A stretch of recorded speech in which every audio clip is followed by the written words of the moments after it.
మరి ఈ సమయంలో మనం దేవుని యొక్క వాక్యాన్ని విందాం.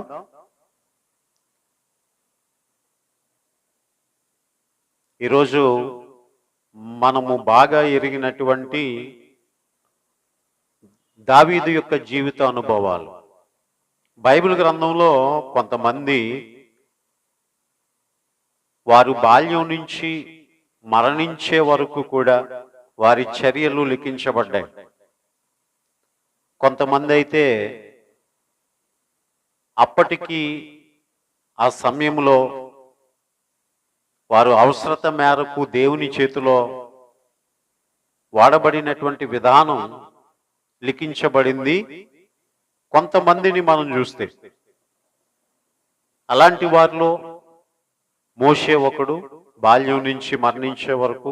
అలాగే సమూయేలు ఒకడు, బాల్యం నుంచి మరణించే వరకు. అలాగుననే దావీదు, ఇలాగున యోసేపు, అనేక మందిని మనం ఉంటుంటాం. ఇలాంటి వారు వారి యొక్క జీవితాల్లో కొంతమంది పుట్టింది మొదలుకొని మరణించే వరకు దేవుని కొరకు నమ్మకంగా జీవించారు. మరి కొంతమంది అయితే కొన్ని పతనాల మధ్య, కొన్ని విజయాల మధ్య వారు జీవిస్తూ వచ్చారు. వారందరి జీవితాలు కూడా దేవుడు బైబిల్ గ్రంథంలో లిఖించి ఎందుకు ఉంచాడు అంటే, అపోస్తలుడైనటువంటి పౌలు కొరింథీయులకు రాస్తూ మరి ఇవన్నీ కూడా మనకి దృష్టాంతములుగా ఉన్నవి. భక్తుల యొక్క జీవితాల్లో మంచిని మనం తీసుకొని వారి యొక్క బలహీనతలను మనం ఒకసారి జ్ఞాపకం చేసుకొని వాటి వలన కలిగినటువంటి ఫలితాలు కూడా జ్ఞాపకం చేసుకొని మనం పతనం వైపుగా కాదు, వారి యొక్క విశ్వాస విజయము వైపుగా ప్రయాణించడానికి దేవుడు మార్గదర్శకంగా వారి జీవితాలను మనం ముందు పెట్టాడు. వారందరికంటే గొప్పవాడు మన యేసయ్య. మన అందరి కొరకు కూడా ఒక గొప్ప మాదిరిని ఉంచి వెళ్ళాడు. అయితే ఆయన వలె ఉండడానికి మనం ప్రయాసపడుతున్నాం. అయితే భక్తుల జీవితాల్లోంచి కొన్ని అనుభవాలు మనము నేర్చుకుంటూ ఉన్నాం ప్రియులారా. ఈరోజు మనం ధ్యానించే వాక్యం యొక్క అంశం ఏమిటి అంటే, కీర్తనల గ్రంథం 146వ కీర్తన 8వ వచనంలో రాయబడినటువంటి మాట. ఈ మాట అందరూ కూడా నాతో మీరు కూడా పలకాలని తెలియచేస్తూ ఉన్నాను.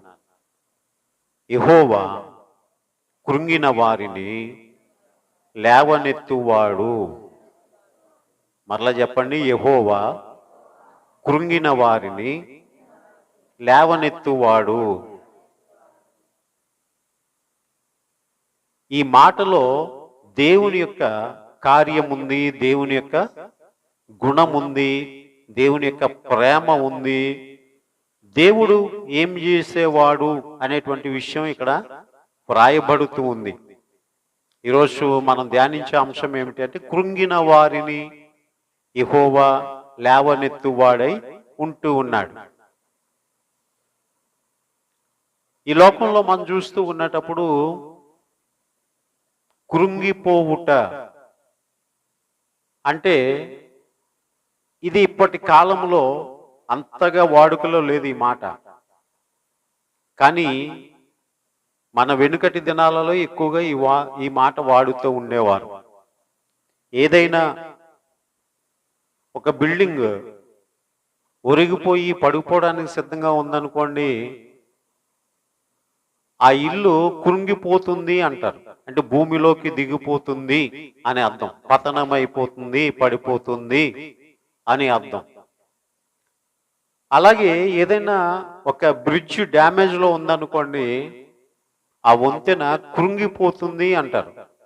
అంటే ఆ వంతెన దిగిపోతుంది, పడిపోతుంది అని అర్థం.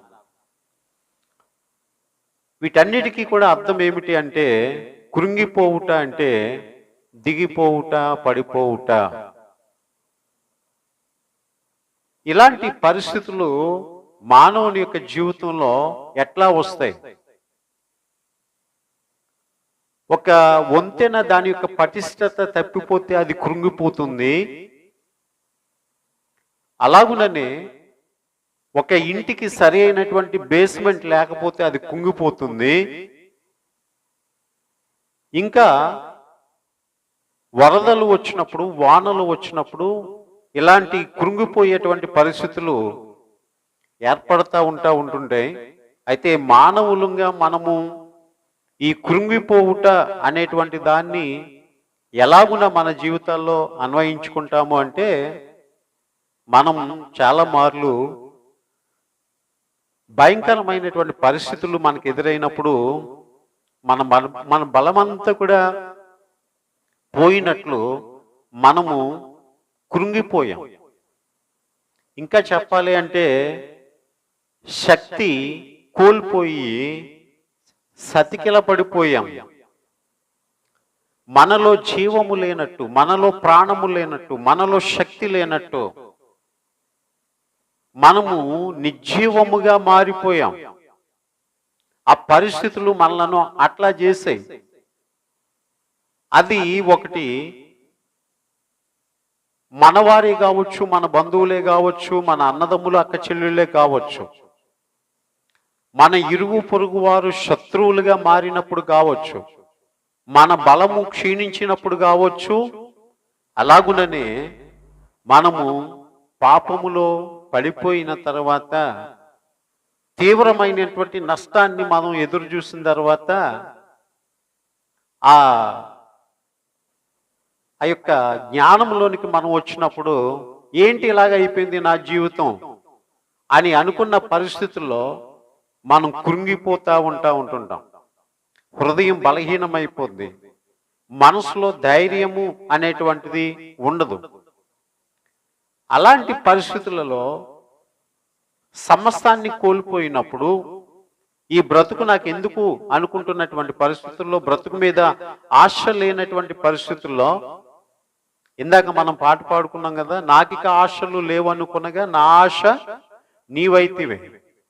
ఇలాంటి పరిస్థితుల్లో మనకేదైనా ఆశ ఉంది అంటే, మనకేదైనా కోరిక ఉంది అంటే, మనకేదైనా నిరీక్షణ ఉంది అంటే, ఆ పడిపోయిన స్థితిలో నుంచి లేవనెత్తగలిగినటువంటి దేవుని ఒక్కని మీదే మన యొక్క నిరీక్షణ అయి ఉంటా ఉంది ప్రియులారా. హల్లెలూయా, హల్లెలూయా. మనం కృంగిపోతే ఎవరు లేవనెత్తుతారండి? మనం ఒకవేళ ఆరోగ్యం క్షీణించిపోయింది అనుకోండి, ఏ మనుషుడు మనలను లేవనెత్తగలడు? ఆరోగ్యం క్షీణించిపోయింది అనుకోండి, ఏ మనుషుడు లేవనెత్తగలడు? ఆర్థికంగా మనం పడిపోయామనుకోండి, ఏ మనుషుడు లేవనెత్తగలడు? అలాగే ఉండే శత్రు భయము చేత మనం క్షీణించిపోయామనుకోండి, కృంగిపోయామనుకోండి, ఎవరు మనకి ధైర్యం చెప్తారు? మన ఇంటి వారే మనకు శత్రువులు అయిపోయినటువంటి పరిస్థితుల్లో మనలను ఎవరు లేవనెత్తుతారు? అయితే కృంగిపోయిన వారిని అందరినీ కూడా యెహోవా లేవనెత్తువాడు. హల్లెలూయా, హల్లెలూయా. దావీదు జీవితంలో మనం కొన్ని అనుభవాలు చూద్దాం. దావీదు భక్తిపరుడు, భక్తిహీనుడు కూడా. భక్తిహీనత నుంచి మనం ఏం తెలుసుకోగలం? అతని యొక్క భక్తి నుంచి మనం ఏం తెలుసుకోగలం? ఈ రోజున పూర్తిగా దావీదు జీవితంలో నుంచే ఒక 4 లేక 5 విషయాలు మనం నేర్చుకుందాం. దావీదు ఎలాంటి పరిస్థితుల్లో కృంగిపోయాడు అనేటువంటి విషయాలు మనం నేర్చుకుందాం ప్రియులరా. హల్లెలూయా, హల్లెలూయా. కీర్తన గ్రంథం 38వ అధ్యాయము 3వ వచనం మనం చూస్తే, ఇంచుమించుగా ప్రియులరా కీర్తనల గ్రంథంలో మరి 32వ కీర్తన, 38వ కీర్తన, 51వ కీర్తన ఇంచుమించుగా ఒక సందర్భాన్ని పురస్కరించుకొని వ్రాయబడినటువంటి కీర్తనలు ఈ 3 కూడా. 38, 32, 51 కీర్తనలు కూడా. అయితే ప్రియులరా, ఈ కీర్తనల ఎలాంటి పరిస్థితుల్లో రాశాడు అని చూచినట్లయితే, అతని యొక్క ఆరోగ్యం క్షీణించిపోయినప్పుడు, దేవుని యొక్క కోపం అతని మీద మరి చాలా తీవ్రంగా వచ్చినప్పుడు, రగులుకున్నప్పుడు ఈ కీర్తన రాశాడు. ఒక్కసారి ఈ వచనాలు చదివితే మనం కొద్దిగా అవగాహనలోనికి వద్దాం. 3వ వచనం, 38వ కీర్తన 3వ వచనం. నీ కోపాగ్ని వలన ఆరోగ్యము నా శరీరమును విడిచిపోయాను, నా పాపమును బట్టి నా ఎముకలలో స్వస్థత లేదు, నా దోషములు నా తల మీదుగా పొర్లిపోయినవి, నేను మోయలేని బరువు వలె అవి నా మీద మోపబడి ఉన్నవి. 6వ వచనం, నేను శ్రమ చేత మిక్కిలి కృంగి ఉన్నాను, దినమెల్లా దుఃఖాక్రాంతుడనై సంచరించుచున్నాను, నేను సొమ్మసిల్లి బహుగా నలిగి ఉన్నాను, నా మనోవేదనను బట్టి కేకలు వేయుచున్నాను. 18వ వచనం, నా దోషమును నేను ఒప్పుకొనుచున్నాను, నా పాపమును గూర్చి విచారపడుచున్నాను. 21వ వచనం, యెహోవా నన్ను విడువకుము, నా దేవా నాకు దూరముగా నుండకుము. 22వ వచనం, రక్షణకర్తవైన నా ప్రభువా నా సహాయమునకు త్వరగా రమ్ము. ఈ కీర్తన ఎప్పుడు వ్రాశాడు అంటే అతని మనసు చాలా కురింగిపోయింది, అతని యొక్క హృదయం చాలా వేదన చెందుతూ ఉంది. ఎటువంటి పరిస్థితుల్లో అంటే దావీదు రాజుగా ఉన్నటువంటి దినములలో అతని దగ్గర మరి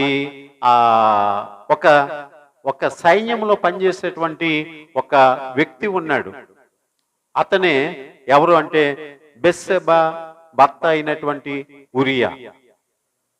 అయితే ఈ బెత్షెబాను దావీదు మోహించి, బెత్షెబాను దావీదు తన వశము చేసుకొని, ఇలాంటి పరిస్థితుల్లో తన భర్త ఉంటే వీలు కాదని చెప్పి ఏం చేశాడు అంటే యుద్ధంలో ఉరియాని చంపించేశాడు. మనం అనుకుంటా ఉంటుంటాం దేవుడు అన్ని ఎరిగినటువంటి వాడై ఉన్నాడని తెలిసి కూడా ఆయన చూడటం లేదులే, ఎరుగటం లేదులే అని అనుకుని మనం కొన్ని తప్పిదాలు చేస్తూ ఉంటుంటాం. కళ్ళు మూసుకుని పిల్లి పాలు తాగుతూ ఉంటుంటే దానికి చీకటేమో కానీ లోకానికి చీకటి కాదు కదా.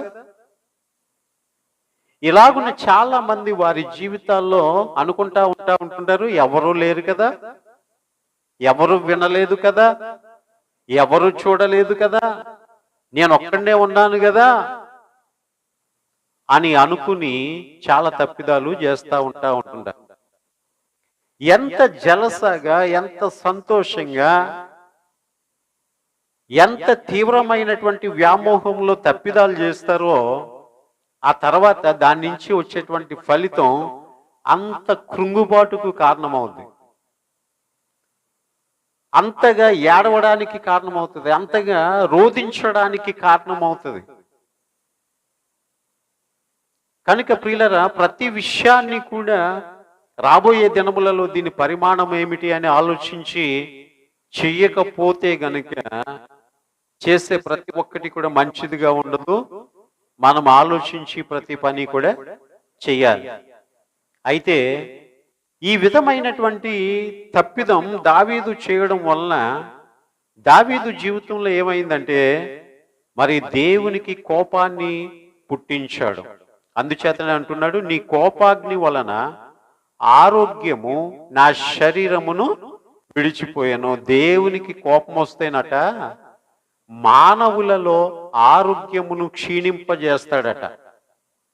అదే దేవునికి ఇష్టలైన వారముగా మనం ఉంటే క్షీణతలో నుంచి మంచి ఆరోగ్యాన్ని దేవుడిస్తాడట ప్రియులరా.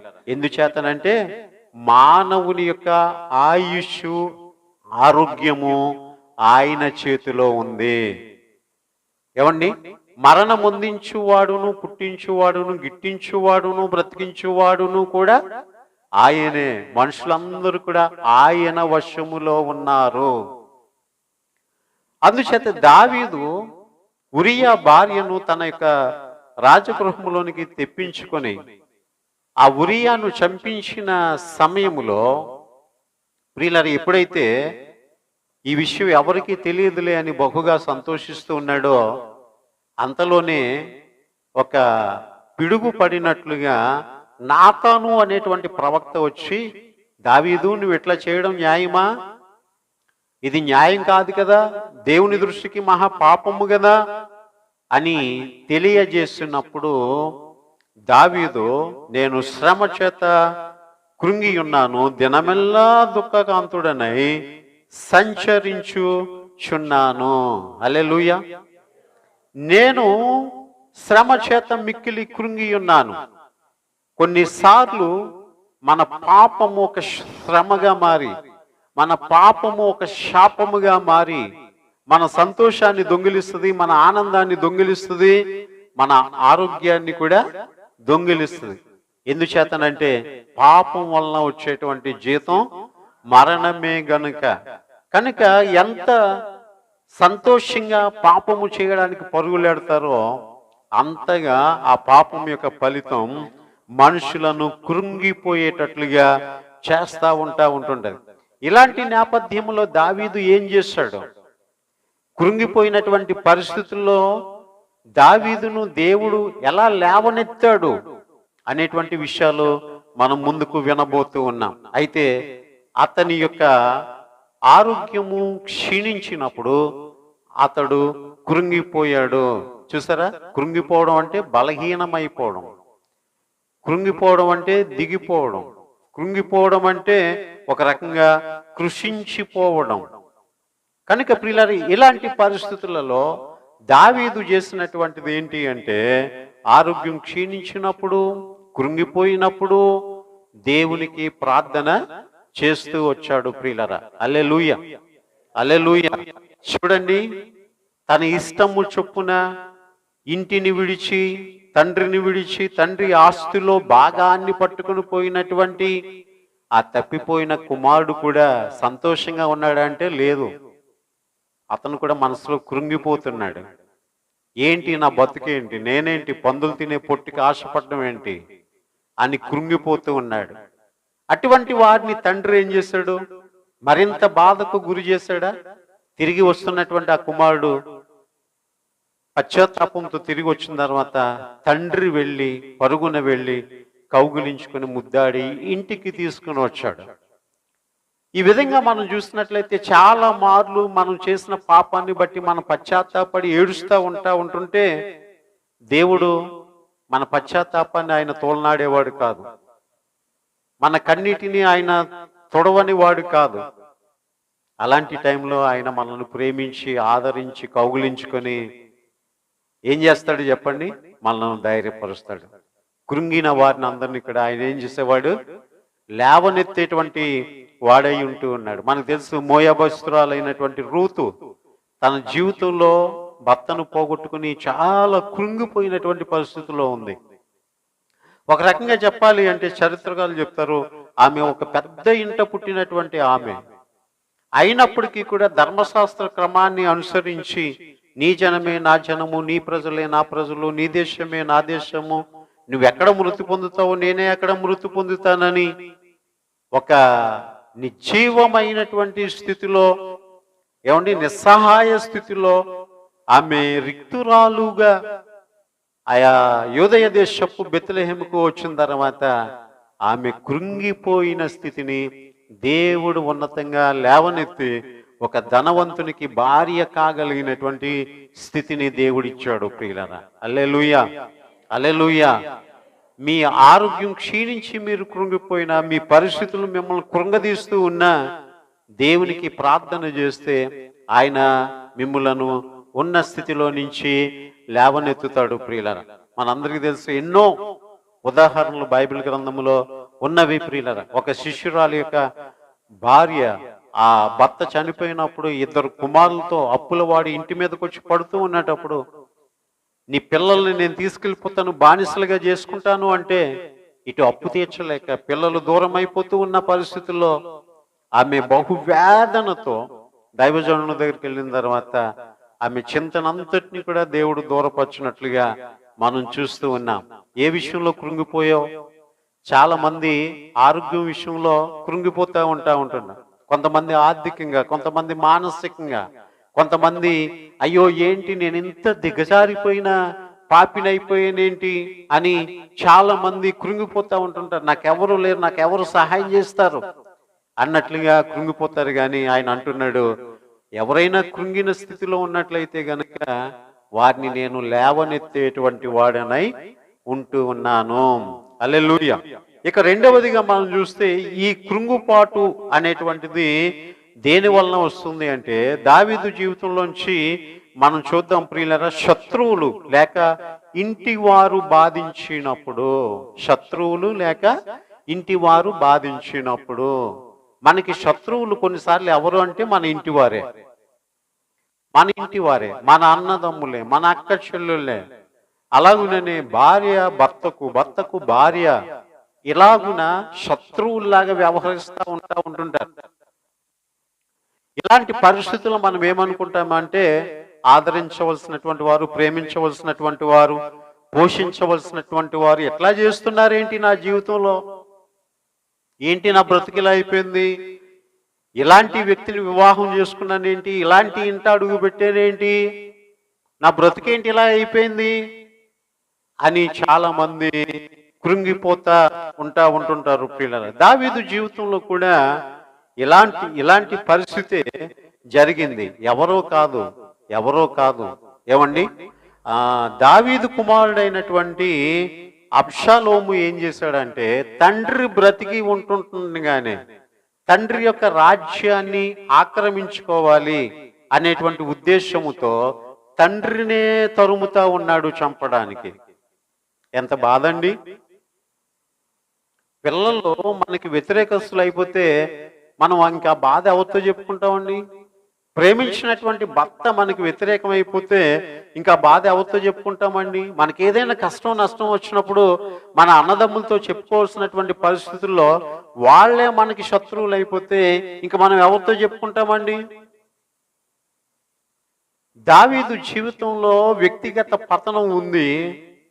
దావీదు జీవితంలో ఒక నిజాయితీతో కూడినటువంటి జీవితం కూడా ఉంది ప్రియులారా. మనం వాక్య భాగాన్ని చదువుదాం ప్రియులారా. చూడండి, కీర్తనల గ్రంథం 42వ అధ్యాయము 6వ వచనములో, కీర్తనల గ్రంథం 42వ అధ్యాయము 6వ వచనంలో, నా దేవా, నా ప్రాణము నాలో కృంగి ఉన్నది, కావున యోర్దాను ప్రదేశము నుండి, హెర్మోను పర్వతము నుండి, మేసారు కొండ నుండి నేను నిన్ను జ్ఞాపకము చేసుకొనుచున్నాను. నా దేవా, నా ప్రాణము నాలో కృంగి ఉంది. ప్రాణము కృంగి ఉండడం అంటే ఇక ప్రాణం మీద ఆశలు లేనట్లే. ఎందుకు ఈ బ్రతుకు అన్నటువంటి ఫీలింగ్ ప్రియులారా. అలాంటి పరిస్థితులలో ఎవరు ధైర్యం ఇచ్చారు దావీదుకి? ఎవరు బ్రతుకు మీద ఆశ కలిగించారు? ఎవరు పరిస్థితులను తారుమారు చేశారు? ఆరోగ్యం క్షీణించినప్పుడు కృంగిపోయిన పరిస్థితుల్లో ఉంటే తిరిగి ఆరోగ్యాన్ని ఇచ్చింది ఎవరు? శత్రువులు వెంటాడుతూ ఉన్నటప్పుడు శత్రు భయము నుంచి విడిపించి అతనికి మరలా ధైర్యాన్ని ఇచ్చినటువంటిది ఎవరు అని మనం చూసినట్లయితే ప్రియులరా, ఆయన అన్నాడు, నేను అభిషేకించిన వారిని ముట్టకూడదని నేను ఆజ్ఞాపిస్తూ వచ్చాను. అంతేకాదు ప్రియులరా, మనం చాలా మార్లు ఉంటుంటాం, చాలా మంది పిల్లలు తల్లిదండ్రుల మీద తిరుగుబాటు. ఈ మాట ఎంత భయంకరంగా బైబిల్ గ్రంథంలో వాడబడింది అంటే, తన తండ్రినైనను తల్లినైనను దూషించు వాని యొక్క కన్నులు లోయ కాకులు పీకును. లోయ కాకులు పీకడం అంటే శ్రమలు ఆ వ్యక్తిని బాధిస్తాయని అర్థం. శ్రమలు ఆ వ్యక్తిని ఆవరిస్తాయని అర్థం. అందుచేత తల్లిదండ్రులను దూషించేవారు, ద్వేషించేవారు, ఏమండి, ఈ రోజుల్లో మనం చూస్తూ ఉన్నాం ప్రియులరా. ఇక్కడే మన కార్మర్ల గేట్ దగ్గర ఉన్నటువంటి శ్మశాన వాటిక బయట ఆ చనిపోయినటువంటి వ్యక్తుల్ని పెట్టడానికి చిన్న గ్రిల్తో ఉంటుంటారు. అక్కడ ఒకరోజు ఒక ముసలామె అక్కడ ఆకలితో మోర్చెల్లిపోయి పడిపోతే కొంతమంది వచ్చి సహాయం చేసి ఆమెను అడిగారట, అమ్మ నీకు ఎవరు లేరా అంటే, నాకెవరూ లేకపోవడం ఏంటి బాబు, నాకు ముగ్గురు కుమారులు కూడా ఉద్యోగస్తులే, కానీ నీ దగ్గర పెట్టుకో అని వాళ్ళు వాదోపవాదాలు ఆడుకుంటా ఉంటుంటే వాళ్ళని బాధ పెట్టడం ఇష్టం లేక నేను ఇక్కడికి వచ్చేసాను. ఇక్కడ నేను చచ్చిపోతే ఎవరైనా ఈ పక్కనే ఉన్న సమాధిలో నన్ను పెట్టేస్తారు కదా అని. ఎంత భయంకరమైనటువంటి పరిస్థితి అండి ప్రియులరా. ఇలాంటి పరిస్థితుల మధ్య మనం జీవిస్తూ ఉన్నాం.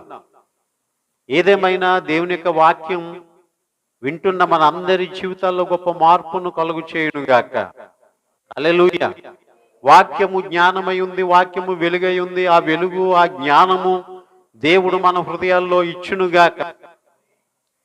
కనుక దావీదును తరుముతూ ఉన్నటువంటి అబ్షాలోము ఏం చేయబడ్డాడు అని చూసినట్లయితే, ఒక రోజున బహు వేగంగా అతను కంచరి గాడిద మీద ప్రయాణం చేస్తూ ఉన్నాడట. అతడు పుట్టిన మొదలుకొని క్షౌరము చేయబడినటువంటి వాడే. ఆ ఒక స్త్రీ తల వలె అతనికి చాలా ఒత్తిగా తల ఉండేదట. అయితే ప్రియులరా, ఒక మస్తకి వృక్షము గుండా ఆ యొక్క కంచరి గాడిద వెళ్తూ ఉన్నటప్పుడు ఆ తల ఆ చెట్టు కొమ్మలకు తగులుకొని చిక్కుబడిపోయి ఆ వేలాడదీయబడ్డాడు. కింద ఆ కంచరి గాడిద వెళ్ళిపోయింది. అతను విడిపించుకోబడలేక అక్కడే చనిపోయినట్లుగా మనం చూస్తూ ఉన్నాం. ఏమండి, తండ్రినైనను తల్లినైనను దూషించు వాని యొక్క దీపము కారు చీకట్లో ఆరిపోద్దట.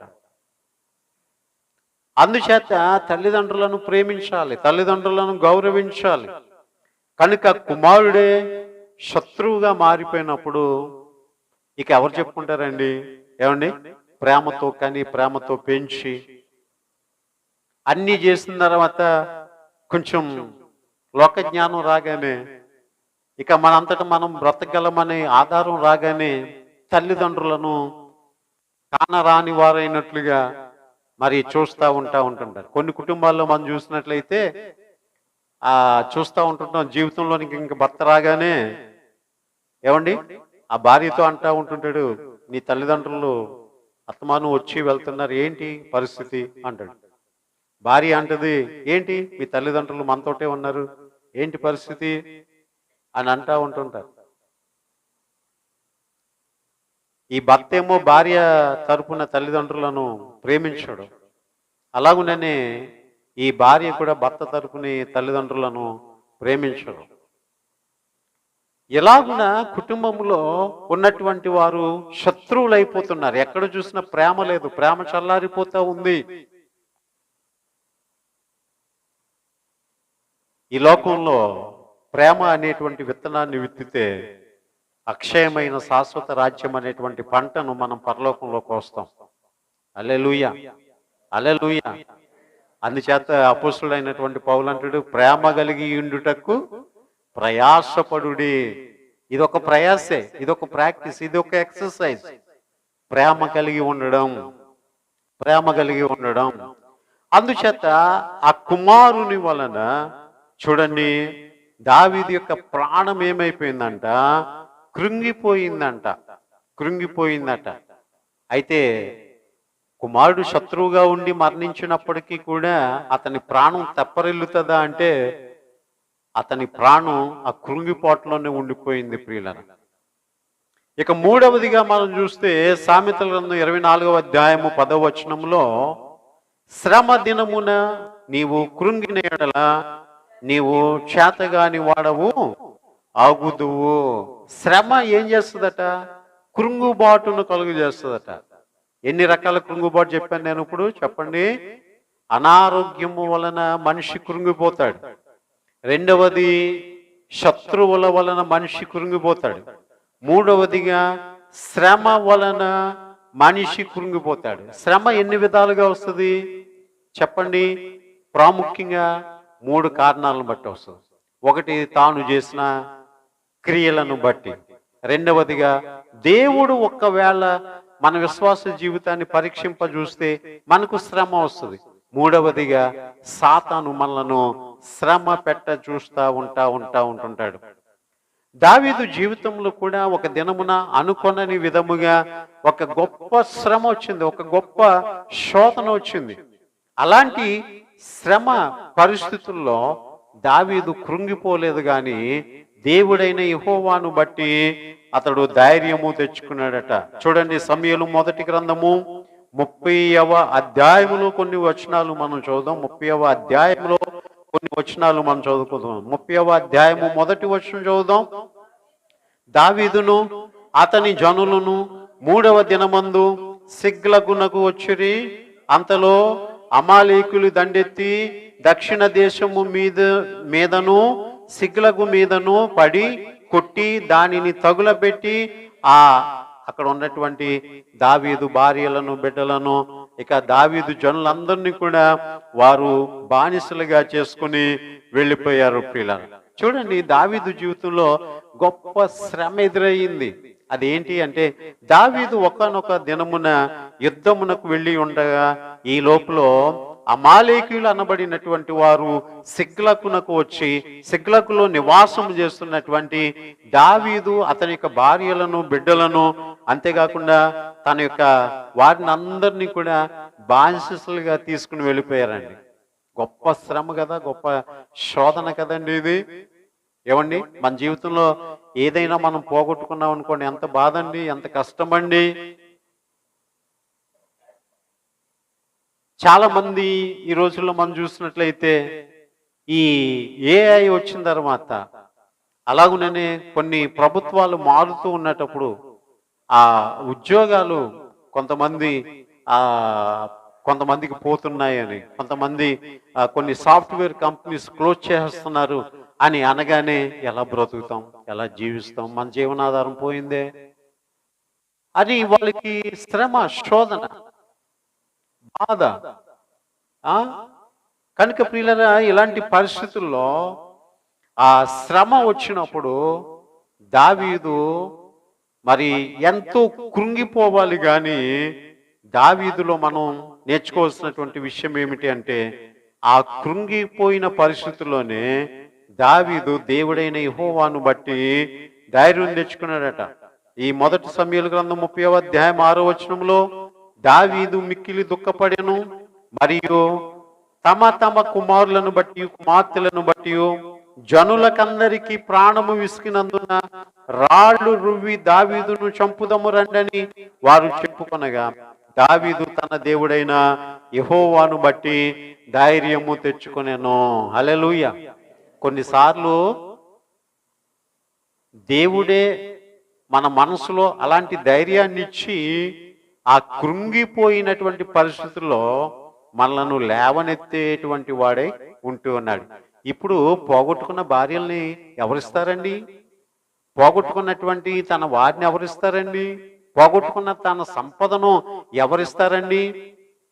కొన్నిసార్లు ఇంతటి బాధ, దీనిలోంచి మనం తప్పించుకోలే, ఇంకా పరిష్కారమే లేదు అని అనుకుని కూర్చుండిపోతే కాదు, కానీ మనల్ని విడిపించే దేవుడు ఒక ఆయన ఉన్నాడని ఆయన దగ్గర విచారణ చేయాలి, ఆయన దగ్గర మనము ప్రార్థన చేయాలి. దావీదు ఇటువంటి పరిస్థితుల్లో ఎఫోదును తెమ్మన్నాడు, ధరించుకున్నాడు, దేవుని దగ్గర విచారణ చేశాడు. దేవా, నా వారిని నేను సంపాదించుకుంటానా లేదా, నా వారిని నేను దక్కించుకుంటానా లేదా అని అడిగితే దేవుడు అన్నాడు, నువ్వు వెళ్ళు, నేను నీ వారిని నీకు అప్పగిస్తాను అని దేవుడు చెప్తా వచ్చాడు. అప్పుడు దావీదు దేవుడైన యెహోవాను బట్టి ఏం చేశాడట? ధైర్యము తెచ్చుకున్నాడట. వెళ్ళి తన వారిని అందరినీ కూడా తిరిగి దక్కించుకోగలిగాడు. ప్రియులారా, దేవునికి స్తోత్రం, హల్లెలూయా. అందుచేత శ్రమ దినమున నీవు కృంగిపోతే నువ్వు చేతగాని వాడవు ఆగుదువు. చూడండి, ఒక రోజున 2 కప్పలు ఒక పెరుగు కుండలో పడ్డాయంట. పెరుగు కుండలో పడితే ఒక కప్ప అనుకుందంటే ఇంక మన బతుకు అయిపోయిందిరా అని అనుకుని తనువు చాలించుకుందాం అని చెప్పి ఏమీ ప్రయత్నం చేయకుండా నోరు మూసుకుని కూర్చున్నదట. ఆఖరికి ఆ కప్ప ఆ పెరుగుకుండలో ఊపిరాడగా చచ్చిందట. ఇంకో కప్ప ఎలాగైనా మనం బయటకు వెళ్ళాలి అని ఆ ప్రయత్నం చేస్తూ పాకులాడుతూ కాళ్ళు చేతులు ఆడిస్తానే ఉందట. ఆ ఆడిస్తూ ఉన్నటప్పుడు ఆ పెరుగులో ఏమైందట, అది చేసే ప్రయత్నంలో భాగంగా పెరుగులో వెన్న బయలుదేరిందంట. ఆ వెన్న దాని యొక్క కాళ్ళకు కొంచెం సపోర్ట్ ఇచ్చిందంట. ఆ సపోర్ట్తో ఆ కప్ప బయటికి రాగలిగిందంట. జస్ట్ మనం శ్రమల నుంచి తప్పించుకోవడానికి ఒక చిన్న ఉదాహరణగా చెప్పబడింది ఇది. అయితే ప్రియులారా, మనం ప్రయత్నం చేస్తే దేవుడు కూడా మనకి సహాయం చేస్తాడు. అలాంటి పరిస్థితుల్లో మనం కృంగిన స్థితిలో నుంచి లేవనెత్తబడినటువంటి వారముగా ఉంటాము. హల్లెలూయా, హల్లెలూయా, హల్లెలూయా. ఏవండి, కొంతమంది ఏం చేస్తారు చెప్పండి? ప్రయత్నం చేస్తారు. ఆరోగ్యం క్షీణించింది, కారణం ఏంటి? పాపమా, లేకపోతే ఆ ప్రకృతి యొక్క వైపరీత్యమా, లేకపోతే మనం కృంగిపోయాం? ఏంటి కారణం? మన బంధువులా, మన యొక్క కుటుంబపు వారా మనల్ని ఎలా బాధ పెట్టింది, మనల్ని ఎలా అవమానపరిచింది, మనల్ని ఎలాగున శోధించింది, బాధించింది అని మనం ఆలోచన చేస్తాం. అంతేకాదు, ఈ శ్రమ వచ్చింది, ఎట్లా మనం తప్పించుకోవడం? మానవుడు ప్రయత్నం చేయాలి. ఈ లోకంలో పోరాటమే. ఈ పోరాటంలో మనం కృంగిపోతే శత్రువుకి మనం ఇంకా అవకాశం ఇచ్చినటువంటి వాళ్ళం అవుతాం. మనం కృంగిపోయి చేతగానటువంటి వారం అయినట్లయితే శత్రువు బలము పుంజుకుంటాడు. అందుచేత దేవుడు కృంగిపోయినటువంటి వారిని లేవనెత్తువాడు, పడిపోయినటువంటి వారిని అందరినీ కూడా ఆయన ఉద్ధరించేటువంటి వాడై ఉంటూ ఉన్నాడు ప్రియులారా. అందుచేత మానవుని యొక్క జీవితంలో శ్రమలు వస్తాయి, శోధనలు వస్తాయి. నిష్కారణంగానూ మనం చేసిన పాపాన్ని బట్టో కొన్ని పరిస్థితులు చాలా ప్రభావవంతంగా మన మీద ఉంటుంటాయి. అలాంటి పరిస్థితుల్లో పరిష్కార మార్గము దిశగా మనము ఆలోచన చేయాలి. దీనికి ఏంటి పరిష్కారం? చావు ఒకటేనా పరిష్కారం? చావు ఒకటేనా పరిష్కారం? కాదు ప్రియులారా. ఎంతమంది కోవిడ్ టైంలో పోరాడి పోరాడి ఈ రోజున బ్రతికి ఉన్నారు. ఏమండి, వారి ధైర్యం పెట్టుబడి, వారి నమ్మకం వారికి పెట్టుబడి, వారు వేసుకున్నటువంటి మందులు వారిని కాపాడే, అన్నిటికంటే ముఖ్యంగా కరోనా ఎంత తీవ్ర ప్రభావంతో మనిషిని చుట్టివేసినప్పటికీ కూడా అసలు ఇలాగా స్టార్టింగ్ స్టేజ్లో కరోనా వచ్చిందని తెలిసినటువంటి వాళ్ళు కరోనా ప్రభావం ఎక్కువగా ఉన్నటువంటి వారికంటే ముందుగా చచ్చిపోయారట. కారణం ఏంటో తెలుసా అండి? నాకేమైపోతుందో అనేటువంటి భయం వారిని చంపేసింది ప్రియులారా. అందుచేత కృంగిపోయేటువంటి పరిస్థితి ఏది ఉన్నప్పటికీ కూడా మనము విశ్వాసముతో దేవుని వైపు చూడగలిగితే దేవుడు మనలను లేవనెత్తుతాడు. హల్లెలూయా. కొండల వైపు నా కన్నులు ఎత్తుచున్నాను, నాకు సహాయము ఎక్కడి నుండి వచ్చును? యెహోవా వలననే నాకు సహాయము కలుగును. కృంగిన వేళలో నీ వారు నీకు లేకపోతే, నీ శక్తి నీకు చాలకపోతే ఏమండి, ఆయనే నీకు సహాయకుడు. హల్లెలూయా, హల్లెలూయా. మనందరం లేచి నిలబడి ఒక పాట పాడుకుందాం. జాస్మిన్ నడిపిస్తుంది. సార్వత్రిక క్రైస్తవ కీర్తనల పుస్తకంలో నుంచి 242వ పాట. అందరూ నన్ను విడిచిన నీవు నన్ను విడువనంటివే, నా తల్లియు నీవే, నా తండ్రియు నీవే అనే పాట పాడుకుందాం. లోకము నన్ను విడిచిన నీవు నన్ను విడువనంటివే. ఏమండి, వ్యాధులు నన్ను చుట్టిన, బాధలు నన్ను ముట్టిన, నా కొండయు నీవే, నా కోటయు నీవే, నేను నిన్ను నమ్ముకుంటుని, నీవు నన్ను విడువనంటివే అనేటువంటి కీర్తన మనం పాడుకుందాం. అందరూ లేచి చప్పట్లు కొడుతూ ఈ పాటలోని అర్థాన్ని గ్రహిస్తూ మనం పాడుకుందాం ప్రియులారా. హల్లెలూయా. అందరూ నన్ను విడిచినా నీవు నన్ను విడువనంటివే, అందరూ నన్ను విడిచినా నీవు నన్ను విడువనంటివే, నా తల్లియు నీవే, నా తండ్రియు నీవే, నా తల్లి తండ్రి నీవే యేసయ్యా, నా తల్లియు నీవే, నా తండ్రియు నీవే, నా తల్లి తండ్రి నీవే యేసయ్యా, అందరూ నన్ను విడిచినా పాడదాం అందరము కూడా. నీవు నన్ను విడువనంటివే, అందరూ నన్ను విడిచినా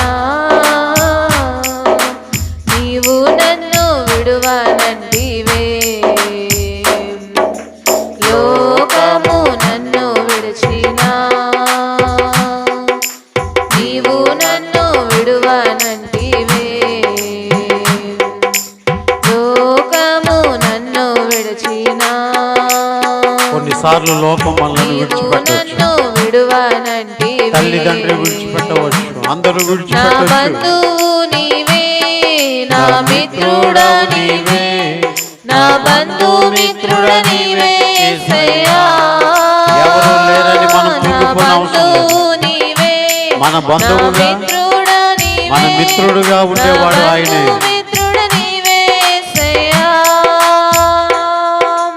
వ్యాధులు నన్ను చుట్టినా,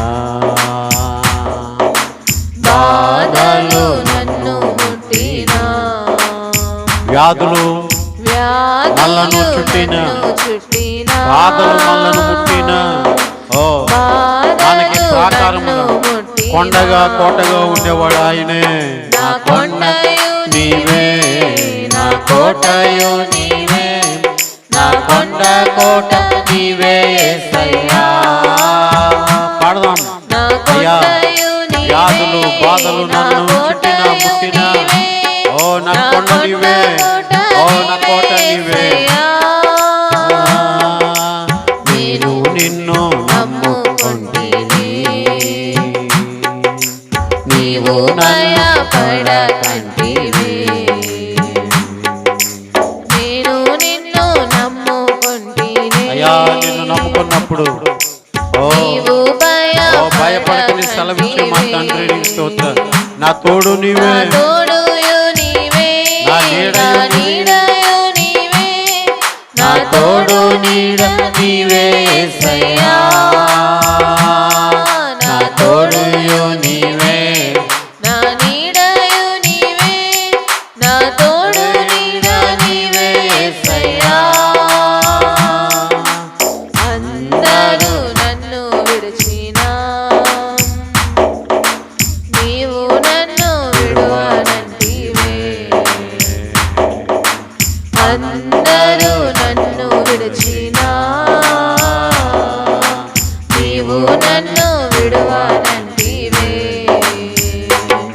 నా తల్లియు నీవే నా తండ్రియు నీవే నా తల్లిదండ్రి నీవే యేసయ్యా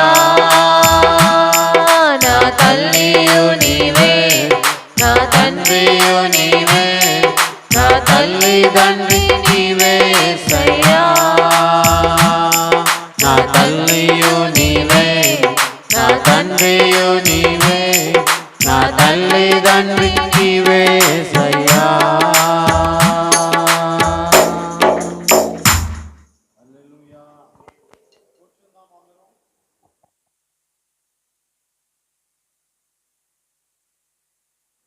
ఎలాంటి పరిస్థితులు మనల్ని కృంగదీస్తాయి చెప్పండి? మనం చేసినటువంటి పాపం కొన్నిసార్లు మనల్ని కృంగదీస్తుంది. అలాగుననే మన ఇంటి వారు మనకి శత్రువులుగా మారినప్పుడు ఆ పరిస్థితులు మనల్ని కృంగదీస్తాయి. ఇక మూడవదిగా మనం చూసినట్లయితే మరి మనకు నిష్కారణంగా ఎదురైనటువంటి కొన్ని ఇబ్బందులు మనల్ని కృంగదీస్తా ఉంటుంటాయి ప్రియులను. చూడండి, బైబిల్ తెరిచి సామెతల గ్రంథం 12వ అధ్యాయము 25వ వచనాన్ని ఒకసారి మనం చదువుదాం. సామెతల గ్రంథం 12వ అధ్యాయం 25వ వచనం. ఒకని హృదయములోని విచారము దాన్ని కృంగజేయును, దయగల మాట దాన్ని సంతోష పెట్టును. ఒకని హృదయములోని విచారము దాన్ని కృంగజేయును. విచారము హృదయమును కృంగజేస్తుందట. విచారము హృదయమును కృంగజేస్తుందట. కొంతమంది అలాగున కృంగిపోయి కుషించిపోయి ఏమండి ఆఖరికి వారు మరణిస్తూ ఉంటుంటారు. ఒక మాట బలమైన ఖడ్గము వలె హృదయాన్ని పూడ్చునంతగా విన్నటువంటి మాటలు కావచ్చు. అలాగునని వారి యొక్క హృదయాన్ని కంపింపజేసేటువంటి పరిస్థితులు కూడా కావచ్చు. కాబట్టి విచారము హృదయమును ఏం చేస్తూ ఉంటుంటుందంటే కృంగజేస్తా ఉంటుంటుంది ప్రియులను. మనం దావీదు జీవితంలోంచి చూసినట్లయితే దావీదు చేసినటువంటి ఒక పాపము, ఆ పాపమునకు దేవుడిచ్చినటువంటి పరిహారము, పాపపు స్థితిలో ఉన్నటువంటి కృంగుబాటును పరిహారము లేవనెత్తినట్లుగా చూస్తూ ఉన్నాం. హల్లెలూయా, హల్లెలూయా. చూడండి, సమూయేలు 2వ గ్రంథము 12వ అధ్యాయము 13వ వచనములో దావీదు చేసినటువంటి పాపమునకు పరిహారము, దావీదు యొక్క కుమారుడు చనిపోవలసి వచ్చిందంట. చూసారా, ప్రతి మంచి పనికి ప్రతిఫలం ఉంది, ప్రతి చెడు పనికి కూడా ప్రతిఫలము అనేటువంటిది ఉంది. కొంతకాలం ఆలస్యమైన ప్రతి దాని యొక్క ప్రతిఫలాన్ని మనము చూస్తాం ఖచ్చితంగా. అందుచేత జీవితంలో సాధ్యమైనంత మట్టుకు మంచిని విత్తి మంచిని కొయ్యండి, మంచిని విత్తి మంచిని కొయ్యండి ప్రియులను.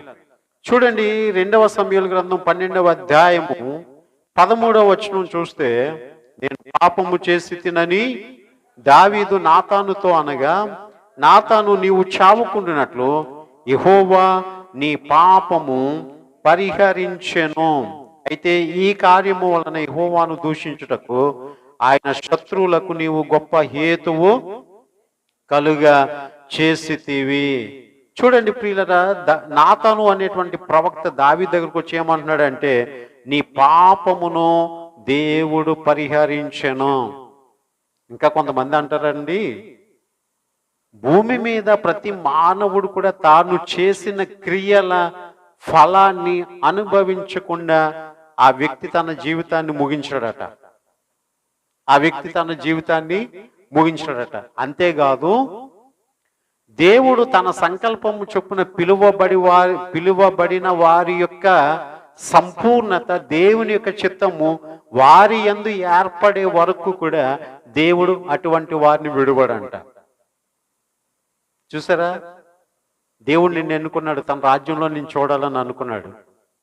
బ్రతుకున్న దినాలలో ఆయన చిత్తం ఎరగకుండా నువ్వు జీవిస్తున్నావు. అయినప్పటికీ కూడా దేవుడు తన చిత్తమును నెరవేర్చే వరకు కూడా ఈ భూలోకంలో మనల్ని తీర్చిదిద్దుతానే ఉంటుంటాడు. అందుచేత పాపము నుంచి మళ్లించబడాలి అంటే పాపమునకు శిక్ష అనే ముళ్ళు పెడతాడు. ఆ ముళ్ళు ద్వారా మనము పాపములో నుంచి బయటకు వస్తాం. అందుచేత భూమి మీద బ్రతికి ఉంటుండగానే మానవుని యొక్క పాపమునకు పరిహారము ఇంచుమించుగా చెల్లించబడిపోద్ది.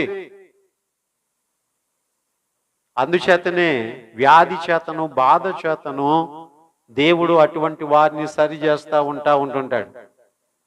దావీదు మనం ముందు చెప్పుకున్నట్లుగా నిష్కారణంగా బెత్షెబా భర్త అయినటువంటి ఉరియాను చంపించినందుకు ఆ పాపం పరిహరించబడి దావీదు బ్రతకాలి అంటే ఏం చేయాలి అంటే, ధర్మశాస్త్రం అంతా చెప్తా ఉంది, కంటికి కన్ను పంటికి పన్ను. ఎవడైనా ఇంకొకటి కన్ను పొడిస్తే వాడి కన్ను కూడా పొడిచేయాలి. ఎవడైనా ఒకటి పన్ను రాలిపోయేటట్లు చేస్తే వీడి పళ్ళు కూడా రాలగొట్టాలి. కానీ కొత్త నిబంధన ఏం చెప్తుంది అంటే, ఒక చెంప మీద కొడితే మరొక చెంప చూపించమని చెప్పింది. కారణం ఏమిటి అంటే, నీకు బదులుగా ఆ చెంపను యేసుప్రభువు వారు కల్వరి శిలువలో చూపించారు గనుక. హల్లెలూయా, హల్లెలూయా. ఆ పాప క్షమాపణ వేళ యేసుప్రభువు వారు కల్వరి శిలువలో చెల్లించారు గనుక. కానీ దేవుని యొక్క వాక్యం చెప్తుంది, చూడండి, ఆ నీతి న్యాయములు కలుసుకున్నవి కృపాసత్యములో ఒకదానికొకటి ముద్దు పెట్టుకున్నవి. నీతి న్యాయం అంటే, నీతి ఏం చెప్తుందంటే న్యాయం జరిగించాల. ఒకడు కన్ను పొడిస్తే ఇంకోటి కన్ను పొడిచారు. కానీ కృపా సత్యములు ఏం చెప్తున్నాయి? అది సత్యమే గాని కృప ఏం చెప్తుంది అంటే, అట్లా చేయకూడదు, కృప చూపించాల. హల్లెలూయా, హల్లెలూయా, హల్లెలూయా.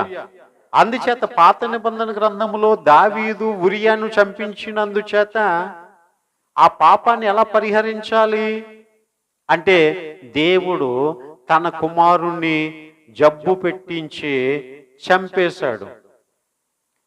ఇప్పుడు దావీదు ఉరియా చచ్చిపోయినందుచేత బెత్షెబ ఎంత బాధపడిందో, దావీదు కుమారుడు చచ్చిపోయినందుచేత దావీదు అంతగా బాధపడ్డాడు. ఆ పాపాన్ని అట్లా పరిహరించాడు. ఇదేంటి అంటే హృదయములో ఉన్నటువంటి విచారము మనిషిని ఏం చేస్తుంది? కృంగిపోయేటట్లుగా చేస్తుంది. కొన్నిసార్లు కొంతమంది ఎందుకు అలా బాధపడుతున్నావు అంటే ఏమీ లేదంటారు. ఏమీ లేకపోవడం కాదు, ఏదో ఉంది. ఏది ఉంది అంటే వాళ్ళ పాపాలు జ్ఞాపకానికి వస్తున్నాయి. వాళ్ళు తల్లిదండ్రులను దూషించిన విధానం జ్ఞాపకానికి వస్తుంది. భర్తను దూషించిన విషయం భార్యకు జ్ఞాపకం వస్తుంది. భర్తను బాధించిన దృశ్యం ఆ యొక్క భర్తకు జ్ఞాపకం వస్తూ ఉంది. కనుక వాళ్ళు ఆ విచారము చేత దిగులుగా ఉన్నారు, కృంగిపోయి ఉన్నారు. దానికి పరిహారం ఏమిటి అంటే పశ్చాత్తాపం. అయ్యా ఇదిగో నేను తప్పు చేస్తాను, నన్ను క్షమించు, నన్ను క్షమించు, నన్ను క్షమించు. ఆ కన్నీటితో చేసినటువంటి ప్రార్థన, కాచినటువంటి కన్నీరు ఆ కృంగుపాటు నుంచి మనసుకు తేలికనిస్తుంది. హల్లెలూయా. అప్పుడు మనం ఒప్పుకున్నామే, విడిచిపెట్టామే, కనికరించబడ్డామే, ఇంతగా ఏడ్చామే దేవుని సన్నిధిలో అని వాళ్ళు ఏం చేయబడతారు అంటే మరలా వారు తెప్పరిల్లుతా ఉంటుంటారు. ఒకని యొక్క విచారము వాని యొక్క హృదయమును ఏం చేస్తా ఉంది అంటే కృంగ చేస్తా ఉంది. అందుచేత 12వ అధ్యాయము 15వ వచనము చూసినట్లయితే, గనుక నీకు పుట్టిన బిడ్డ నిశ్చయముగా చచ్చునని దావీదుతో చెప్పి తన ఇంటికి వెళ్ళాను. 16వ వచనం, యెహోవా ఉరియా భార్య దావీదునకు కనిన బిడ్డను ముత్తినందున అది బహు జబ్బు పడేను. 17వ వచనంలో, దావీదు ఉపవాసముండి లోపలికి పోయి రాత్రి అంతయు నేలపడి ఉండి బిడ్డ కొరకు దేవుని బతిమాలుకొనగా ఇంటిలో ఎన్నికైన వారు లేచి అతని నేల నుండి లేవనెత్తుటకు వచ్చిరు గాని అతడు సమ్మతింపక వారితో కూడా భోజనము చేయకుండెను. చూడండి, అతడు ఏం చేయబడ్డాడట చెప్పండి? ఆ నేల నుండి లేవనెత్తుటకు వచ్చిరి. రాజు నేల మీద పడిపోయాడు. అతని విచారం అట్లా అతను పడేసింది. అతను అంత దిగజారిపోయినటువంటి పరిస్థితికి రావాల్సి వచ్చింది. అయితే ప్రియులరా, అలాంటి పరిస్థితులలో ఎప్పుడైతే నాతాను ముందుగా చెప్పాడో నీ బిడ్డను దేవుడు మొత్తుతాడు, అతడు చనిపోతాడు అని చెప్పగానే ఒకవేళ దేవుడు బ్రతికించునేమో అని ప్రార్థన చేస్తూ వచ్చాడు. కానీ ఆ చనిపోయిన తర్వాత లేచి ముఖము కడుక్కొని నాకు భోజనము పెట్టండి అని అన్నాడు. ఎందుచేతనంటే నా పాపమునకు పరిహారము చెల్లించబడిపోయింది అన్నాడు. అంతే. హల్లెలూయా, హల్లెలూయా, హల్లెలూయా. పాపము పరిహరించబడితే కృంగిన స్థితిలో నుంచి మనం లేవనెత్తబడతా ఉంటుంటాం. మన పతన స్థితిలో నుంచి మనము లేవనెత్తబడతా ఉంటుంటాం. ఇక ఆఖరిగా 5వది మనం చూస్తున్నట్లయితే ఒంటరిగా ఉన్నప్పుడు, కీర్తన గ్రంథం 142వ కీర్తన 3వ వచనంలో మనం చూస్తే, నాలో నా ప్రాణము కృంగి ఉన్నప్పుడు నా మార్గము నీకు తెలియను, నన్ను పట్టుకుంటకై నేను నడవవలసిన త్రోవలో చాటుగా పగవారు ఉరినొడ్డుచున్నారు. 6వ వచనం చదువుదాం. నాలో నేను చాలా కృంగి ఉన్నాను, నా మొరకు చెవియొగ్గుము, నన్ను తరుము వారు నాకంటే బలిష్ఠులు, వారి చేతిలో నుండి నన్ను విడిపింపుము అని అంటున్నాడు. ప్రియులారా, ఒంటరిగా ఉండడం అనేటువంటిది మానవుని యొక్క జీవితాన్ని చాలా కృంగుపాటుకు గురి చేస్తూ ఉంటుంది. మీలో ఆ ఫీలింగ్ ఎప్పుడైనా వచ్చిందా? నన్ను అర్థం చేసుకునేవారు లేరు, నన్ను ప్రేమించేవారు లేరు, నాకంటూ ఎవరు లేరు అన్న పరిస్థితి. మీరు ఎంత బలమైన ఆహారం అంటే తినండి, ఎంత ఆహ్లాదకరమైనటువంటి వాతావరణంలో అంటే ఉండండి, ఎంత ఎంటర్టైన్మెంట్ అంటే చూడండి, కానీ ఆ లోన్లీనెస్ అనేటువంటిది మిమ్మల్ని చాలా వేధిస్తూనే ఉంటుంటుంది. ఒంటరి వాడను, ఒంటరి వాడను, ఒంటరి వాడను, ఒంటరి వాడను అనేటువంటి ఆ మాట నాకెవరు లేరు అనేటువంటి పరిస్థితి. అందుచేత దావీదు ఏమంటున్నాడంటే, నా ప్రాణము కృంగి ఉన్నప్పుడు నా మార్గము నీకు తెలియను అని అంటూ, చూడండి నేను చాలా కృంగి ఉన్నాను అని అంటూ ఉన్నాడు ప్రియులారా. కాబట్టి ఈ ఒంటరితనము అనేటువంటిది మానవుణ్ణి చాలా కృంగుపాటుకు గురి చేస్తూ ఉంటుంటది. అయితే ఈ రోజున మనం తెలుసుకోవాల్సినటువంటి విషయం ఏమిటి అంటే, పాపం యొక్క శిక్షను అనుభవిస్తూ మనం కృంగిన స్థితిలోనున్న దేవుడు పశ్చాత్తాపడితే తిరిగి లేవనెత్తుతాడు. ఒకవేళ మనవారే మనకు శత్రువులుగా మారినటువంటి పరిస్థితుల్లో కూడా దేవుడు మనకు తోడుగా ఉండి అటువంటి పరిస్థితులన్నిటిలో నుంచి కూడా దేవుడు మనలను లేవనెత్తుతాడు. విచారము అనేటువంటిది మనలను కృంగిపాటుకు గురి చేస్తే దానికి తగిన ఆ యొక్క పరిహారాన్ని దేవుడు చెల్లించి మనకు విడుదలనిచ్చి మనలను లేవనెత్తుతాడు. ఇక మనం ఒంటరి వారము అనుకున్నటువంటి పరిస్థితిలో దేవుడు మనకున్నాడు అనుకుంటే మనం కూడా కృంగిపోము, ధైర్యంగా ఉంటాం. హల్లెలూయా, హల్లెలూయా. ఇప్పుడు మనం పాట పాడాం కదా, అందరూ నన్ను విడిచినా నీవు నన్ను విడువనంటివే, నా బంధువు నీవే, నా తల్లివి నీవే, నా తండ్రివి నీవే, నా కోటయు నీవే, నా కొండయు కూడా నీవే. కనుక ప్రియులారా, ఒంటరితనం అనేక మందిని కృంగదీస్తుంది. కానీ మనము ఒంటరి వారము కాము.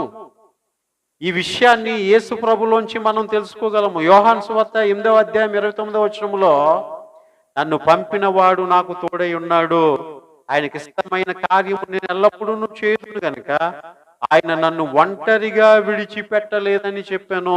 హల్లెలూయా. ఎవరైనా ఒంటరి వారని అనుకుంటున్నారా? మీరు ఒంటరి వారు ఏమాత్రము కూడా కాదు. ఈ ఒంటరితనం అనేటువంటిది కొన్నిసార్లు కొన్నిటికి మనల్ని బానిసలు చేసేస్తుంది. మనం అంత బానిసలం అయిపోవాల్సినటువంటి అవసరత లేదు. నన్ను పంపిన వాడు నాకు తోడై ఉన్నాడు గనుక నేను ఒంటరిగా విడిచిపెట్టబడలేదు అని చెప్తా ఉన్నాడు. 16వ అధ్యాయం 32వ వచనములో యోహాను సువార్త, ఇదిగో మీలో ప్రతివాడును ఎవడి ఇంటికి వాడు చెదరిపోయి నన్ను ఒంటరిగా విడిచిపెట్టు గడియ వచ్చే ఉన్నది. అయితే తండ్రి నాలో ఉన్నాడు గనుక నేను ఒంటరిగా లేను. హల్లెలూయా, హల్లెలూయా. నేను ఒంటరి వాడను, ఒంటరి దానను అనేటువంటి విషయం ఒకవేళ మిమ్మల్ని కృంగదీస్తుందేమో. నేను ఎప్పుడైనా రావణమ్మ ఇంటికి వెళ్తే, ప్రభా ఒంటరిగా ఉంటుంది నాయన, ఒక్కతే ఉంటుంది నాయన, ఏ సమయంలో ఏం జరుగుతుందో కూడా తెలియదు ప్రభా, ఎక్కడికి పరిగెత్తలేదు, ఎవరికి చెప్పుకోలేదు, ఫోన్ చేయడం రాదు, ఫోన్ ఉండదు అని ఒక సహజంగా ఆ తలంపుతో ప్రార్థన చేస్తూ ఉంటుంటాను. కానీ ఆయన నమ్ముకున్నటువంటి బిడ్డలు ఎవరు కూడా ఒంటరి వారు కాదు. అందుచేతనే పరిశుద్ధాత్మ దేవుడి గురించి యేసు ప్రభు వారు అన్నారు, ఇదిగో పరిశుద్ధాత్ముడు వస్తాడు, మీలో ఉంటాడు, మీతో ఉంటాడు. హల్లెలూయా. దేవుడు ఎక్కడ ఉంటాడు అంటండి? మీతో ఉంటాడు, మీలో ఉంటాడు. హల్లెలూయా. అంత గొప్ప దేవుడు మనలోనే ఉంటే మనం ఒంటరి వారం ఎలా అవుతాం? ఒంటరి వారము అనేటువంటి దిగులెందుకు, బెంగెందుకు? మన పిల్లల్ని ఎప్పుడైనా సరే, అమ్మ కిచెన్ రూమ్లోకి వెళ్ళి తెల్లబట్టరా, లేకపోతే అర్ధరాత్రి అప్పుడు ఒకవేళ వాష్రూమ్కి వెళ్ళాలనుకోండి, అమ్మల్ని లేపేయడమే. ఏమండి, ఇంత పెద్దవాళ్ళు అయినా సరే, ఏం వెళ్ళొచ్చు కదా అంటే నాకు భయం వేస్తుంది. ఏం వెళ్ళొచ్చు కదా అంటే భయం వేస్తుంది ఉంటుంటారు. వాళ్ళకి కూడా ఏంటి చెప్పండి, అమ్మో నేను ఒక్కదాన్నే, అక్కడ ఏముందో ఏంటో అనేటువంటి భయం. కానీ యేసు ప్రభువు అన్నారు, ఇదిగో తండ్రి నాలో ఉన్నాడు గనుక నేను ఒంటరిని కాను. నీ జీవితంలో ఒకవేళ నా పాపాన్ని ఎవరు పరిహరిస్తారు? నా ఇంటి వారే నాకు శత్రువులుగా మారిపోతే నాకు ఎవరు సహాయం చేస్తారు? ఒకవేళ పరిస్థితులు ఇంత దిగజారినటువంటి స్థితిలో నన్ను ఎవరు ఆదరిస్తారు, నన్ను ఎవరు లేపుతారు అనుకుంటే ఎవ్వరు కాదు, ఏ మనుష్యుడు కాదు, నీ దేవుడు. నీవు కృంగి ఉన్నప్పుడు ఆయన నిన్ను లేవనెత్తేటువంటి వాడై ఉంటూ ఉన్నాడు. అందుచేతనే మనం చదువుకున్న వాక్య భాగం 146వ కీర్తన 8వ వచనంలో, యెహోవా కృంగిన వారిని లేవనెత్తువాడు. నువ్వే పరిస్థితుల్లోనైనా కృంగిపోయినట్లయితే ఆయన నిన్ను లేవనెత్తేటువంటి వాడై ఉంటూ ఉన్నాడు. హల్లెలూయా. అద్భుతంగా ఆశ్చర్యకరమైనటువంటి సహాయాన్ని ప్రభు నీకు అందిస్తాడు. హల్లెలూయా. అందరూ లేచి నిలబడదాం, మన బైబిల్ క్రింద పెట్టి విన్నటువంటి వాక్యాన్ని ఒకసారి మనం ధ్యానం చేసుకుంటూ, అయ్యా ఎన్నో సందర్భాలలో నాయనా ఆర్థిక ఇబ్బందులను బట్టి, అనారోగ్య పరిస్థితులను బట్టి మా హృదయం కృంగిపోయినప్పుడు, మా హృదయం వేదన చెందినప్పుడు, అటువంటి పరిస్థితుల నుంచి నీవే లేవనెత్తవు ప్రభువా అని ప్రార్థన చేద్దామా?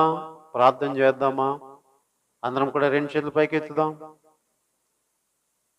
అటువంటి స్థితిలో నుంచి నిన్ను నన్ను లేవనెత్తినటువంటి దేవాది దేవునికి ఒకసారి నిండు మనస్సుతో, అయ్యా నా శ్రమలుగా ఉండిపోలేదు, బాధలుగా ఉండిపోలేదు, వాటన్నిటి నుంచి కూడా తప్పించావు, విడిపించావు అని చెప్పి దేవుని స్తోత్రాలు చెల్లిందామా? నో తెరవాలి. పిల్లలు నో తెరవాలి, యవనస్తులు నో తెరవాలి, పెద్దవారు నో తెరవాలి. కృంగిన వేళలో నిన్ను లేవనెత్తినటువంటి దేవుణ్ణి స్తుతించు, ఆరాధన చేయి. ఒకవేళ నీ పరిస్థితి ఏదైనా ఈ రోజున అటువంటి కృంగుబాటులో ఉన్నట్లయితే విన్నటువంటి నీవు ధైర్యము తెచ్చుకొని, అవును ఆయన నన్ను లేవనెత్తువాడు, నేను పడిన చోట పడినట్లు ఉండగాని ఆయన నన్ను లేవనెత్తుతాడు, నా కాళ్ళను లేడి కాళ్ళ వలె చేస్తాడు, నన్ను ఉన్నతమైనటువంటి స్థలంలో నిలవబెడతాడు. నేను కృంగిపోయి పడిపోయినటువంటి వాడిని కాదు గాని దేవుని చేత లేవనెత్తబడి చక్కగా ఉన్నతమైనటువంటి స్థలములలో నిలవబడతాను అని ప్రియులైన దేవుని స్తుతిందామా? హల్లెలూయా. నాతో కలిపి పాడాలని కాదు గాని పాటలోని అర్థాన్ని మీరు గ్రహిస్తూ మీరు మరింతగా మీ జీవితాన్ని ఒక్కసారి మీరు నెమరు వేసుకుని దేవుని స్తుతించాలన్నది నా యొక్క ఉద్దేశం. నాతో ఎవ్వరు కూడా పాడనవసరం లేదు. జాస్మిన్ నాతో కలిసి ఏకీభవిస్తుంది. మిగిలిన వారందరూ కూడా అవును ప్రభు, అవును, ఇట్లా నా జీవితంలో నాయనా ఇదిగో నేను కృంగిన స్థితిలో నన్ను లేవనెత్తుటకు నన్ను రమ్మని పిలుస్తూ ఉన్నటువంటి మా తండ్రి, నీకు స్తోత్రాలని చెప్దామా? సొమ్మ సిల్లు వేళలో బలమును నీకిచ్చును, సొమ్మసిల్లు వేళలో. ఒకవేళ సొమ్మసిల్లిన స్థితిలో ఉన్నావేమో, ఆయన నీకు బలమిచ్చేటువంటి వాడిగా ఉంటూ ఉన్నాడు. ఆయనే నీ వెలుగు, రక్షణ అయి ఉన్నాడు. ప్రియ ఆలసింపక నీవు త్వరపడి రమ్ము, ఆయన నీ వెలుగు రక్షణ అయినందున ఆలసింపక నీవు త్వరపడి రమ్ము. రమ్మను. సొమ్మసిల్లిన వేళలో రమ్మంటున్నాడు ఆయన, కృంగిన వేళలో రమ్మంటున్నాడు ఆయన. నేను నిన్ను లేవనెత్తుతాను దేవా, నీవే నా సహాయం, నీవే నా కేడము అని ఆయనను నీవు ప్రార్థించగలిగితే ఎటువంటి పరిస్థితుల్లోనైనా ఆయన నీకు సహాయకుడిగా ఉంటాడు. హల్లెలూయా. పరిశుద్ధుడా నీకు స్తోత్రాలు. ఘనమైన మా తండ్రి, నీకే వందనాలు. నాడు కన్నీరంతా తుడుచును, నీ కన్నిటిని తుడుస్తాడు. కను పాప పలికాప, ఏంటయ్యా నా బ్రతుకు, ఏంటయ్యా నా స్థితి ఇలాగైపోయింది అని ఒకవేళ నువ్వు అనుకుంటూ ఉన్నట్లయితే ఆయన నీ ప్రతి కన్నిటిని తుడిచేవాడు. కారు మేఘము వలె ఒకవేళ కష్టాలు వచ్చినట్లయితే కనికరించి నిన్ను కాపాడేవాడైనా. నీ జీవితంలో కష్టాలు వచ్చాయా? కారు మేఘము అంతగా కష్టాలు వచ్చాయా? కారు మేఘము వలె కష్టములు. అయ్యా మా జీవితంలో ఎన్నో కష్టాలు ఎదుర్కొంటున్నామయ్యా, ఎన్నో శోధనలు ఎదుర్కొంటున్నామయ్యా. మా మనసు ఎంతో కృంగిపోతుంది, మా హృదయం ఎంతగానో కృంగిపోతుంది. మమ్మల్ని లేవనెత్తువాడా, రండి ప్రభువా నాయన, మేము పడిన స్థితిలో నుంచి, పడుతున్న వ్యాధి నుంచి మీరు లేవనెత్తు నాయన. నీకు స్తోత్రాలు. వాంఛాతతో నా కరము చాపి రమ్మనుచున్నాడు. ఎటువంటి శ్రమలందును, ఎలాంటి శ్రమలైనా ఆదరణ నీకు ఇస్తాడైనా, నీకిచ్చునని. ఎటువంటి శ్రమలందును ఆదరణ నీకిచ్చునని గ్రహించి నీవు యేసుని చూచిన హద్దులేని ఇంపు నొందేదావు. గ్రహించి నీవు యేసు వైపు చూడగలిగితే ఆయన నీకు నీ జీవితంలో శాంతిని నీకు అనుగ్రహిస్తాడు. అందుకనే రమ్మంటున్నాడు ఆయన. నేను నిన్ను లేవనెత్తుతాను, నేను నిన్ను లేవనెత్తుతాను, పడిన స్థితిలో నిన్ను లేవనెత్తాను, ఓ కృంగిన స్థితిలో నేను నిన్ను లేవనెత్తుతాను, ఉన్నతమైన స్థలములకు నిన్ను తోడుకుని వెళ్తాను, ఓ బండ మీద నిలవబెడతాను, లేడి కాళ్ళ వలె ఓ గంతులు వేయినట్లుగా నేను చేస్తాను అని అంటున్నాడు. అటువంటి దేవుని దగ్గరికి మనం వద్దాం ప్రియులరా. వాంఛాతతో నా కరము చాపి రమ్మనుచున్నాడు. వాంఛాతతో తన కరము చాపి రమ్మనుచున్నాడు. ఎందుకు కృంగిపోతావు, ఎందుకు నలిగిపోతావు? ఓ రా నా దగ్గరికి, నేను నిన్ను లేవనెత్తుతాను అంటున్నాడు. మనకున్న శ్రమలలో ఆయన ఆశ్రయించగలిగితే ఆయన ప్రతి వ్యాధి నుంచి, బాధ నుంచి, శ్రమ నుంచి, బంధకముల నుంచి విడిపించి ఆయన నీకు శాంతిని, సమాధానమును అనుగ్రహిస్తాడు. ప్రార్థన నీ జీవితంలో అలవర్చుకో, విశ్వాసమును నీ జీవితంలో కలిగి ఉండు. ఆయన నీకు కావలసిన నెమ్మదిని అనుగ్రహిస్తాడు. ప్రార్థన చేసుకుందాం.